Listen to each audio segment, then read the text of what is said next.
Hi guys, welcome to my channel, or welcome back to my channel. Welcome to a very cozy spot.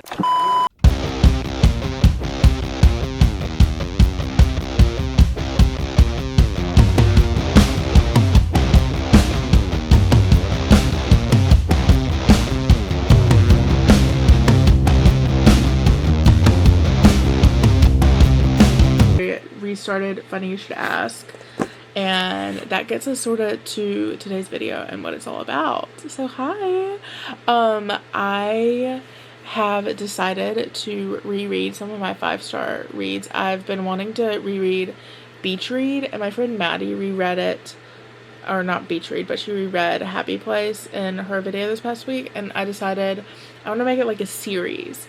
So this time we're going to be doing Funny You Should Ask. I read this like when it came out, so I guess summer 2023, and I literally like read it in a day. But if I'm being honest, like when I bought it, I was like, I remember this story, but I just don't remember that much. But obviously now reading it, I'm like, oh yeah, I'm remembering this. So far so good. I'm also going to try to combine this with Nora Goes Off Script, so it'll probably be those two books together, and those were actually 5 stars from the same summer, so the same time period. And yeah, I just thought it'd be fun to revisit some of my favorite books and see, like, now that I read a lot more, is it really like a huge 5-star read? But I'll rate it now, and I am gonna count these towards my yearly challenge because I'm still reading them. But anywho, I did finish Let Them, and I finished The Rumor, and I'm 60% done with 5-star Summer. The Rumor and 5-star Summer are both Elin Hilderbrand books, and then obviously Let Them is, I don't have the book, but I do have the cover sitting right here, Mel Robbins. I finally finished that, and I really liked it. There were a lot of like good points from Let Them. I've tried to talk about this like literally 30 times now, and I don't really know how to get my points across, but I like Let Them. I think it's for like a very specific point. Like you have to know, like, oh, I'm going through this in life and I need to read this book to get a handle on it. There were a lot of things that I took away that I thought were impactful and helpful, but there are also like a lot of things that felt like it was a little repetitive, but I loved reading it. I feel like the biggest thing is like the Let Them theory is not something that's like groundbreaking, so versus something like, I'm trying to think of another book, but it's not groundbreaking, and obviously different people have probably talked about a similar situation before, but Mel being the one that has really, I don't know if monetized it is the right word, but probably, and so yeah, I've heard mixed reviews. A lot of people think it's like corny and overdone and too long, and I don't disagree with the too long. I feel like we could have wrapped it up, but basically the first half is talking about Let Them theory and like Let Me, which obviously isn't taught as much on with all the TikToks or videos I watched before reading the book, but I think it's great. And the first half is Let Them, Let Me, and like talking about real life stories and stuff, and then the second half is like putting it into work. I thought she had a really remarkable chapter on influencing people and how influencing someone versus like trying to get them to do, I talked about this in my last video, influencing someone versus forcing someone to do something. Like no one's gonna be willing to change until they are ready within themselves. And so I thought the influencing chapter was good. I thought just like Let Them, Let Me is good in general, but I also thought there was a great chapter, especially if you're younger. I still resonated with it in my late 20s, but she talks about friendships, especially in your 20s, like after college or after high school, and how they change, and it's not better or worse, but it's different, and how important it is to accept just where you are and the fact that you are going to drift from certain friendships, and not all friendships are meant for a lifetime. So anyway, overall I would probably give it like a 3.5, a 3.25. I think it's good. I feel like if I was somewhere in my life that I really was yearning for let them and like needing a let them reassurance, it would probably be like a 4 or 4.25. But anyhow, that's that on that. The rumor was really good. I have no idea how to really explain the plot or anything of the book, but it was good. I feel like every Elin Hilderbrand book I'm just going to compare to The Perfect Couple and The Hotel Nantucket, and compared to that, it wasn't my favorite, but it was good. I would probably give The Rumor like a 3.75, 4. It just wasn't my favorite of hers that I've read. And I'm kind of on an Elin binge right now. I'm listening, like I said, to 5 Star Weekend. I just got the audiobook on Libby for 28 Summers. So as soon as I finish 5 Star Weekend, I'll start 28 Summers. And yeah, that's basically it. I can't believe I'm almost at 20 books for 2025. That's absolutely mad. So I'll update you guys when I have more things to update you on. Also, I'm watching Destiny.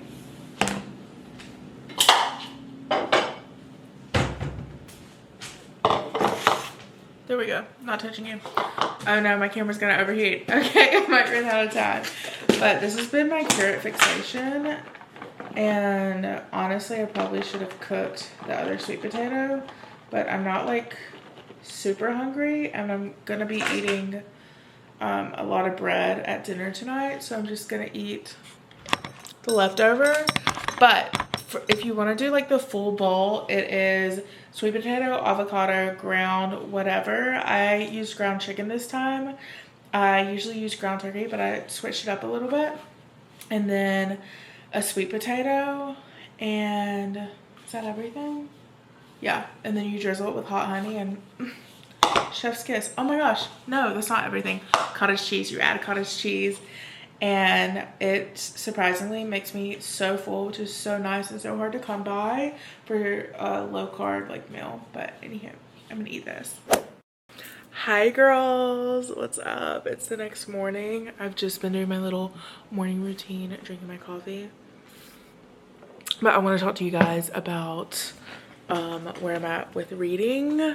So yesterday I ended up reading Later Here, but really not that much more than you guys saw on Funny You Should Ask.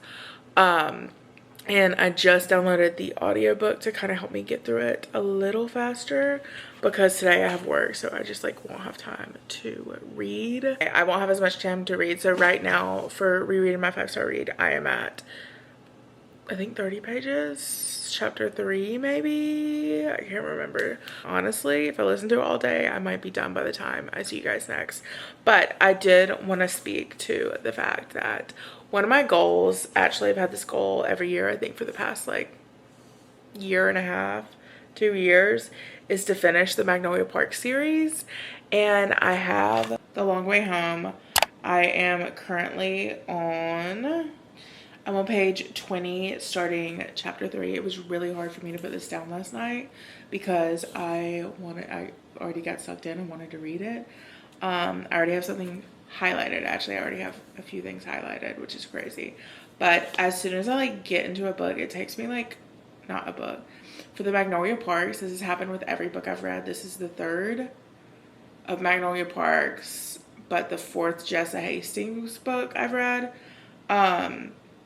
It takes me like the first like probably 20 or 30 pages to really get into it, but once I'm into it and her writing and the story and everything, I'm like sucked in. So it was so hard to put this down last night. I did not want to, and it's gonna be really hard not to read it at work, but I think I'm gonna read like 2 chapters before I start getting ready for work. Before we get to that, I wanted to just tell you guys that I finished another audiobook. So I finished 5-Star Weekend by Elin Hilderbrand, and I just love Elin Hilderbrand's books. I love listening to them because if I'm really honest, I have a lot of them on the Kindle, and like, yeah, I would read them, but it's just a lot easier for me to get through, especially with it being a longer book. Most of her audiobooks are about like anywhere from like 12 to 15 hours because they are like longer books. I think they're like typically like 300-400 page books.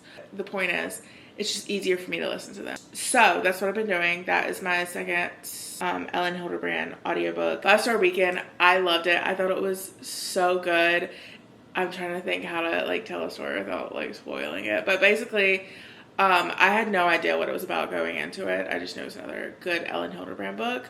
It's about, the concept of a 5-star weekend is about like having a friend from each decade come and you reunite for this weekend and you go on a trip. So basically the book is based around Hollis. Hollis Shaw is like not a mommy blogger, but like a perfect aesthetic, like Nantucket blogger who has this picture perfect life, has the money, has the husband, has the daughter, whatever, and puts a certain image out into the world as to what her life looks like. And that all changes when one day she wakes up and her husband, they get in a little like tiff and he tells her this thing as he's leaving, and he's going on this trip and he leaves for the trip, and a long story short is basically he wrecks and he dies. And so the story is kind of like her grief and using this 5-star weekend to kind of not get closure but get comfort from her friends with everything that's going on in her life. She has a very strained relationship with her daughter, so we see that all the characters each have a set of like real problems they're going through and pretty like pivotal things they're going through. And so it's just a beautiful story about grief and love and friendship and coming back together after like years of not being like great friends with somebody. Anyway, it's just such a good book. I loved it. I gave it 4.25. I'm really trying to work on my like grading, like book grading, but to me like most books are so good. I'm not critically reviewing the books, like did they make me feel happy, did I like this, you know, like unless it's like really bad, I'm not like super critical about them. Me saying that, and I let them like a 3.5 stars yesterday, but whatever. So anywho, I finished that. It was so good. It was very sweet. And once again, just another amazing novel from Elin Hilderbrand. She just does it like none other. If I had a ranking for right now, all the Elin Hilderbrand books I've read, I would say Hotel Nantucket, The Perfect Couple, 5-star Weekend, and The Rumor. I work a lot this week, so I'm kind of surprised I've gotten through as much reading, but I've kind of prioritized reading over anything else. So anyhow, okay, I am going to read a few chapters of Magnolia Parks, journal some, and then go hit the shower and get ready for it.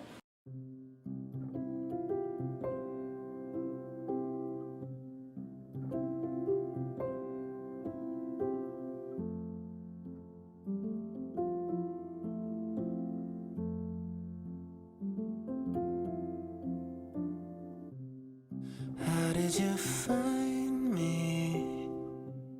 The silver lining.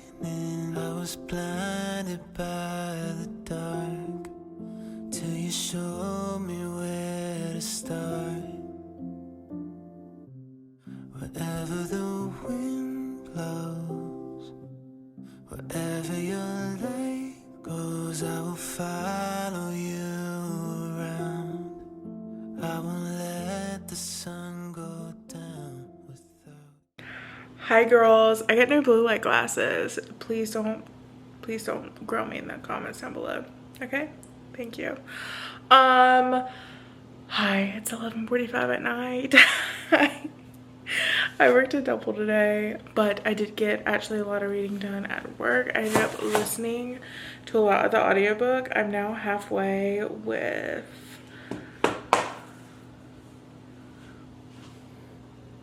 Funny You Should Ask. I don't even know I'm picking up the camera to film because I'm so tired. But yeah, hi. I was so happy to come home.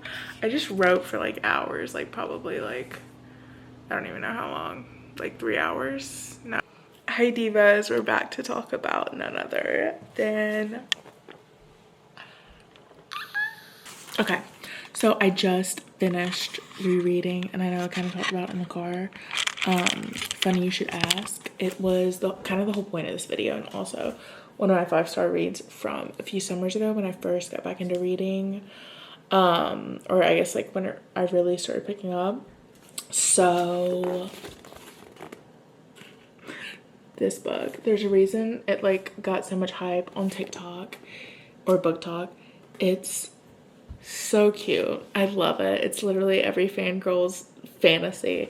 And basically, to give you a synopsis, I'm gonna go ahead and say spoilers because I really don't know how to say it without telling you like all the things. But basically, this book is about Hani, I think that's how you say it. It's a Jewish name. And Gabe. Gabe is like, so basically he's Glenn Powell. She is me, Glenn Powell super fan. Not actually, I'm totally joking. But he is like a Glenn Powell type. And basically 10 years ago, Hani gets this opportunity to go interview him, and it's kind of like her big break, and it turns into this whirlwind weekend. And so many things happen. But imagine like just you're 20 something trying to find your big break in writing. All your like friends and ex-classmates are doing all these big things and you have nothing, and then you stumble upon the chance to interview your celebrity crush. And basically Gabe is about to be the next James Bond, and this interview / weekend forever changes both of them, but it also is the turning point of both of their big career breaks. And then basically a lot happens, but it is second chance romance. So Hani goes and marries very serious novelist novelist, like on again, off again boyfriend. And after this weekend, Gabe, and part of the demise is he goes and marries his like on-screen / off-screen love interest. And it's just like a part of the story. 10 years later, both of them are divorced. Gabe has gone through a lot of stuff. There is substance abuse in this, so I know like it says, I think before you read like trigger warnings and stuff. But anyway, Gabe goes through all this stuff, and it's 10 years later, and they set them back up to do another profile on Gabe as he's like re-submerging and coming out of all these horrible things, and his career is basically over. And it kind of goes through them going back to where they had this iconic interview 10 years earlier, and everything that's changed and hasn't changed, and their different perspectives and what went wrong for each person, and all the issues they had, and kind of catch up on everything that's happened since they've last seen each other. And it kind of just goes back and forth, which I think I said this already. I always thought I was then and now like hater until this book. This was the first book I ever read. I tried to read a lot of like then and now, like I'm trying to think like thrillers / mysteries, and I just don't do well with that. But when it's in a rom-com setting like this, chef's kiss. And I mentioned this like a million times, but I love this book because it has, I just like randomly turned to the exact page I was looking for. It has different like faux news articles. So this one's like Vanity Fair that it sneaks in between all the chapters. And anyway, it's so cute. I would not rate it a 5-star now. I think I would do like a 4.25. I love it so much. It's so cute, but it's definitely up there with some of my favorite like rom-coms. I feel like there's just something about a book being based in LA and dealing with like a celebrity crush that just like gets me, especially when it's like in the film industry. So anyway, love this book. Now I would give it a 4.25, as I said. I wouldn't give it a 5-star, but I also was super new into like reading book talk / book recs. So anyway, I do love the cover and the branding and everything, and I love her writings. I did like Once More with Feeling, but it wasn't the same. It's kind of like a similar vibe, But it's about singers versus film stars. And anyway, so I'm gonna go put this on my shelf. So pretty. I just love this cover. And I guess that's it. I really don't have anything else to say. I am gonna vlog into tomorrow because I have a feeling I'm gonna make a pretty good dent on the Magnolia Parks I'm reading. Hi guys, it's me the next day coming in to end off the video. So I have a lot of work and so I'm not gonna be reading that much. I am gonna be starting some audiobooks, but honestly I probably won't get through much because I have the day off today, but I have a lot to do, and then I work a lot the rest of the week / weekend.